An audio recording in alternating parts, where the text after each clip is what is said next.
You keep saying that word. I don't think it means what you think it means.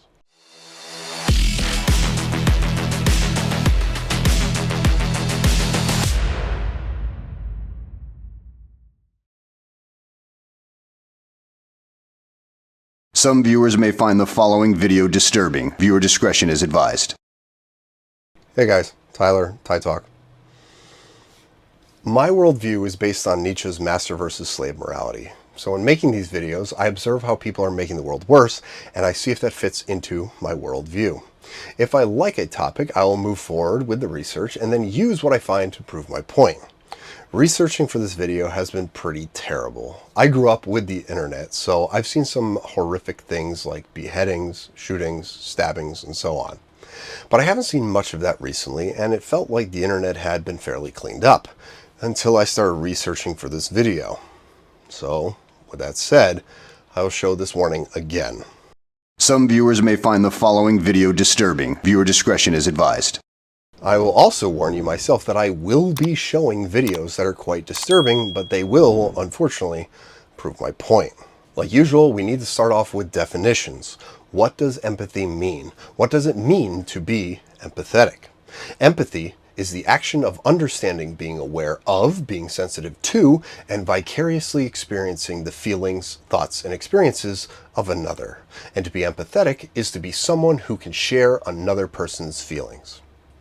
Seems easy enough. If I am to show empathy, I need to be sad while you're sad, or at the very least, understand why you are sad and understand your emotional state. This is not to be confused with other words like sympathy or compassion. Sympathy is a feeling or expression of sincere concern for someone who is experiencing something difficult or painful. And compassion is a sympathetic consciousness of others' distress together with a desire to alleviate it.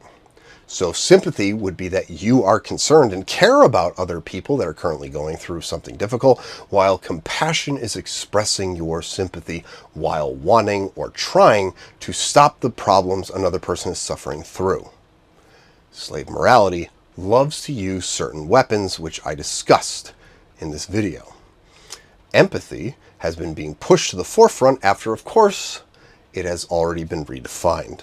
Empathy should mean that we can feel what others feel, but they have changed it into walking a mile in their shoes. They want you to take their perspective and then claim that that is empathy.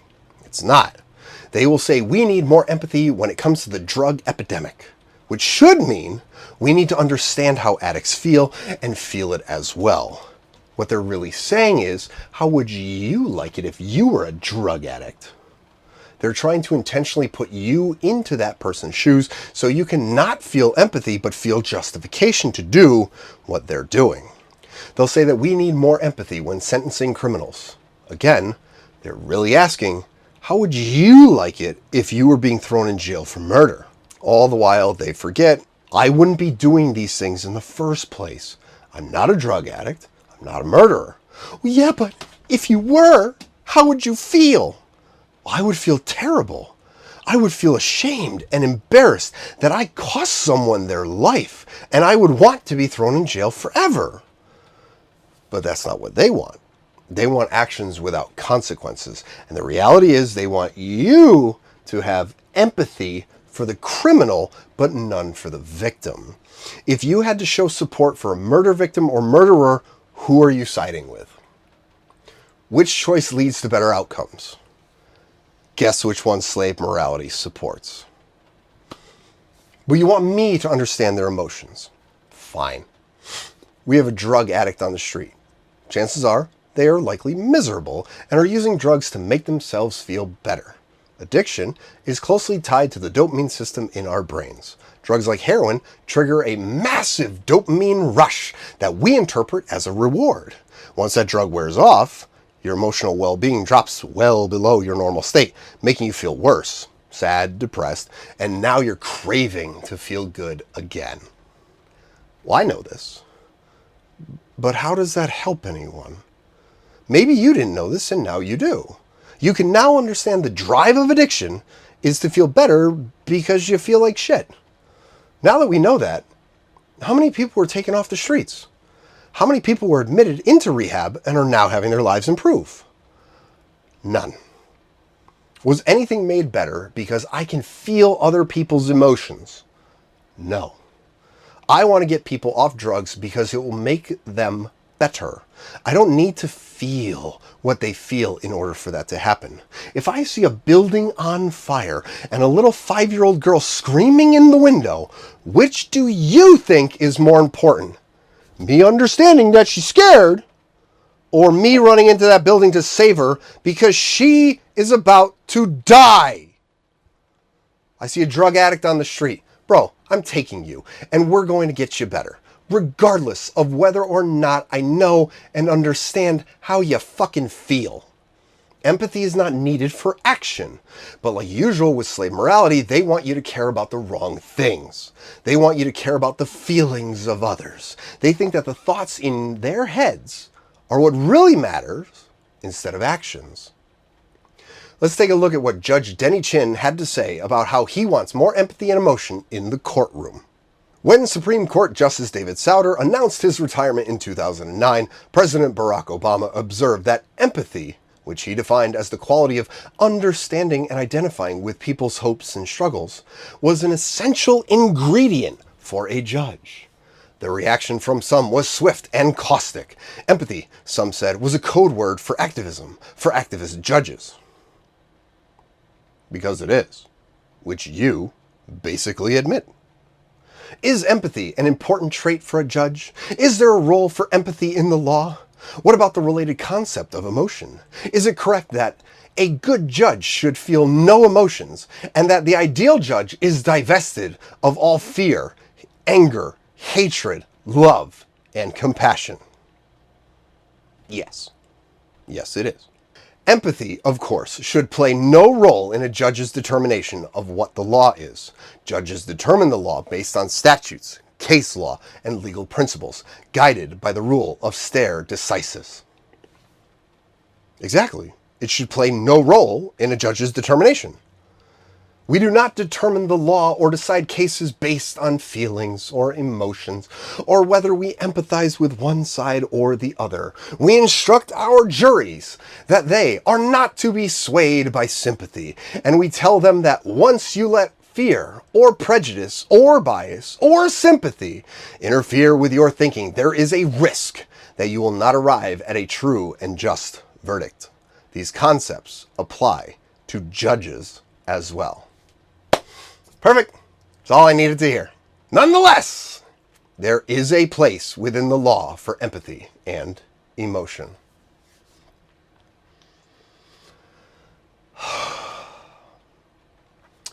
You just said, once you let fear or prejudice or bias or sympathy interfere with your thinking, there is a risk that you will not arrive at a true and just verdict. These concepts apply to judges as well. And we should be clear, by empathy, I do not mean sympathy. I do not mean feeling bad or sorry for someone and letting that emotion influence the decision making. Rather, by empathy, I mean the capacity to understand and appreciate the perspective of others, whether that perspective is of individuals trying to make a living or care for their families, or corporations required to defend themselves against frivolous claims brought by vexatious litigants. So by understanding their perspective, you want me to let prejudice and bias interfere with my thinking? No, absolutely not.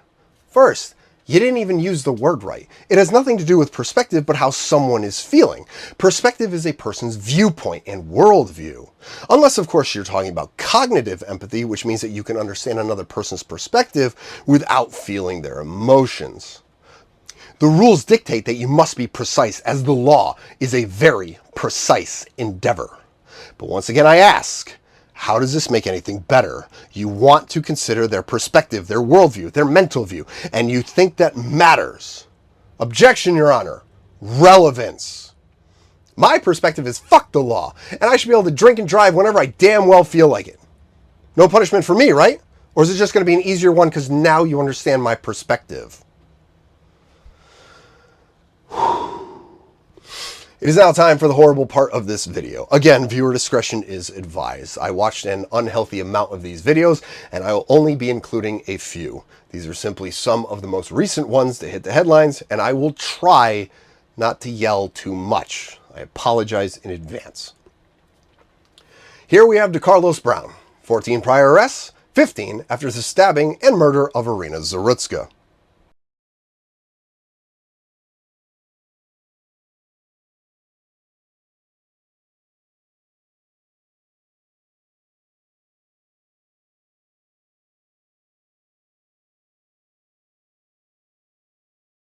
So, Denny, you want me to think about his emotions. You want me to think about his worldview and perspective, and then grant him leniency. He was just ruled too incompetent to stand trial by a hospital. You know what? I don't fucking care. Death penalty. Here we have Marvina Butler. Multiple arrests with 9 convictions. Latest felony, stabbing a pregnant woman. Was random, inexplicable, and scary. She was getting her toddler out of the car when this woman she's never seen before confronted her and attacked her with a knife. To say this crime is a shock is an understatement. Wednesday, around 11 a.m., a woman was getting her toddler out of the car in the parking lot of the Cotswold Harris Teeter when she says another woman who pulled out of the parking spot behind her stopped her car in the middle of the lot, got out, cursed at her, and attacked her with a knife. I was facing my toddler, getting him out of his seat, and thankfully turned around, and she was coming at me with a steak knife. She asked we not identify her by name because she is still shaken up by the incident, but she is 38 years old and pregnant. You want me to care about her emotions. I don't fucking care. Here we have Robert Joaquin, a Haitian illegal immigrant with multiple interactions with the police. He decided to murder a woman with a hammer in broad daylight.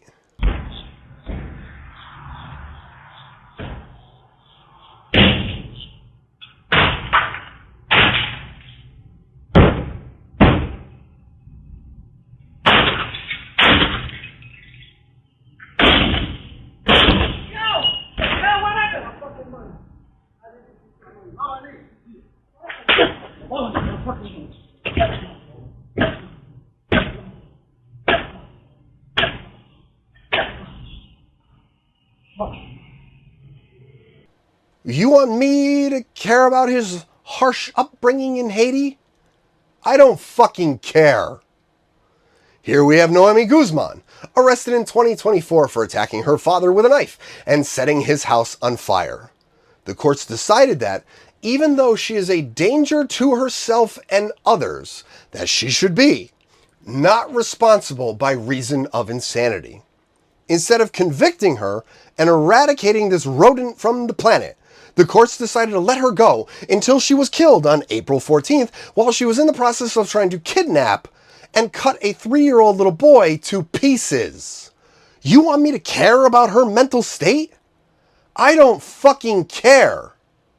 Here, in lieu of a mugshot, we have Rakesha Overton, forcing her friend Elisa Dakota out to an alleyway at gunpoint, where she eventually murders her.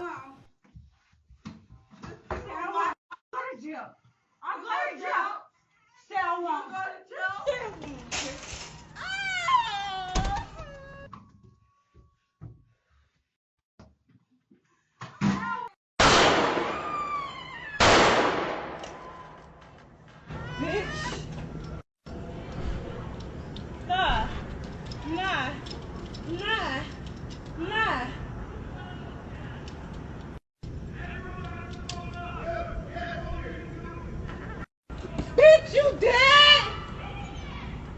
Bitch, you dead! Bitch, you dead! Bitch, you dead! Yeah. Oh, the bitch still breathing! She had been charged with first-degree murder and second-degree assault. However, on November 14th, 2025, the case was dismissed. The dismissal order, filed and signed in King County Superior Court, ended the prosecution. According to the order, Overton was found unable to stand trial due to incompetency, lacking the capacity to, quote, understand the nature of the proceedings against her and assist in her own defense. You think I care about how bad her childhood was? You think I care that she's mentally unstable? You think that's an excuse for her actions and why she shouldn't be punished? I don't fucking care. Here we have Josh Komisarjeski and Stephen Hayes. Stephen has about 60 criminal counts and Josh has invaded at least 18 homes. Thankfully, there's no video of what they did, but they decided to invade the house of the Pettit family. They beat the shit out of the father with a baseball bat, tied him up, and left him in the basement. With the father out of the way, they then robbed, kidnapped, tortured, raped, and murdered all 3 of the females in the house, including an 11-year-old girl. And you want me to care about their fucking perspective. You want me to call upon our life experiences and the wisdom and judgment that hopefully we have gained as we weigh competing considerations to arrive at a just and fair sentence. The ability to have some understanding of the defendant's motivations, hopes, and struggles. You want me to look at these brainless monkeys and think, man, I wonder what Steve and Josh hope for. Absolutely fucking not. 60 fucking criminal offenses, over 18 home invasions. A judge like you, Denny, at any point could have put them away forever. But they all decided to show mercy to these mongrels. Adam Smith, the father of capitalism, once said, mercy to the guilty is cruelty to the innocent. And that's exactly what slave morality advocates for.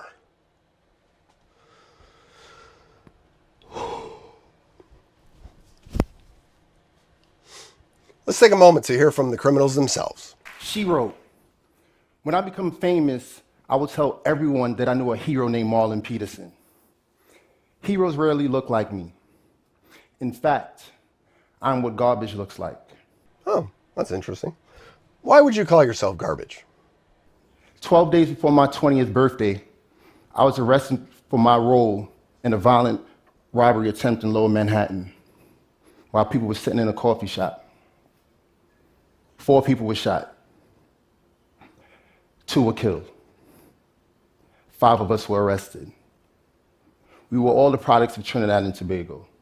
We were the bad immigrants or the anchor babies that Trump and millions of Americans easily malign. Ah, so you and a couple of your friends decided that we should rob a coffee shop with guns, and you ended up killing 2 innocent people in the process. Yes, you are garbage. Why is it that so many believe that only those who have been convicted of nonviolent drug offenses merit empathy and recognize humanity? Criminal justice reform is human justice. Am I not human? 2 things, big guy. Why do those people deserve empathy and not me? Because you said it yourself. Non-violent. There's a degree system not only in law, but also in everyday life. There's a huge difference between stepping on my toes and stabbing me to death. You crossed that line. You are responsible for 2 innocent people dying. And the second thing, am I not human? Oh, look, slaves bring in irrelevant points to try and justify their arguments. Yes, you are human. No one said you aren't. You are a human that costs other innocent humans their lives. Actually, no. You're not human. You're right. You're inhuman. You are lacking human qualities of compassion and mercy. You are cruel and barbaric. Well, yeah, but I'm from Trinidad. Oh, well, that negates the murders that you were involved in? What's that? It doesn't? Then I don't fucking care that you're from Trinidad. Do you know how easy it is not to kill? Approximately 0.0058% of the population are murderers here in the US. That means that 99.9942% of people are not murderers. I'm asking myself. Over the past 2 months, I've lost 2 friends to gun violence, both innocent bystanders. One was caught in a drive-by while walking home. The other was sitting in a cafe while eating breakfast while on vacation in Miami. I'm asking myself to see the redemptive value of relevancy in the people that murdered them. Oh, the irony of this happening to you. Feels good, doesn't it? Knowing that there are useless morons out there just like you, still destroying lives. Yes, we should think about them and their redemptive qualities over the lives that they've destroyed. Absolutely fucking not. Slave morality uses guilt as a weapon. This is a form of thought policing. They want you to ignore the facts of the matter and look at all of these worthless vermin and think, we need to feel sorry for them because of how bad their lives have been up until this point. Nope. I don't need to consider a goddamn thing. And I can already hear some of you saying that this video is racist because I mostly showed non-whites committing these acts. One, I mentioned before, these are just some of the most recent ones. Minus Stephen Hayes and Josh Komisarjeski. That one I added in because that happened in my home state of Connecticut. 2, not once have I ever said or will ever say that race was the cause of their actions. And 3, I made this simple Venn diagram to understand my perspective. There's acceptable behavior and their behavior. I don't fucking care about what race, color, creed, sex, or any other identifying characteristics you have. There's acceptable behavior, and then there's unacceptable behavior. You do things like this that are unacceptable, death penalty. I will never understand how people can even make the insanity argument. This person is so out of control that people are dying, and we can't prosecute them. How is that not an express ticket to death? These people are defective, and you want me to consider their worldview. This is why slave morality pushes for more empathy. They do not want to be responsible for their actions because, remember, it's better to be responsible than irresponsible. Even in the case of Noemi Guzman, what did they say? Not responsible by reason of insanity. They know that empathy will cause the world to get worse, and that is why they push it. They think that it's a good thing to care more about some useless criminal over innocent people. And you all need to ask yourselves, how many more people need to die before we stop feeling empathy for these people? Here's Lawrence Reed, responsible for setting a woman on fire, with over 70 previous arrests and 8 convictions. First time, maybe it's an accident. Second time, doesn't seem like one. But over fucking 70? You want me to care more about his life instead of the countless lives that he's ruined?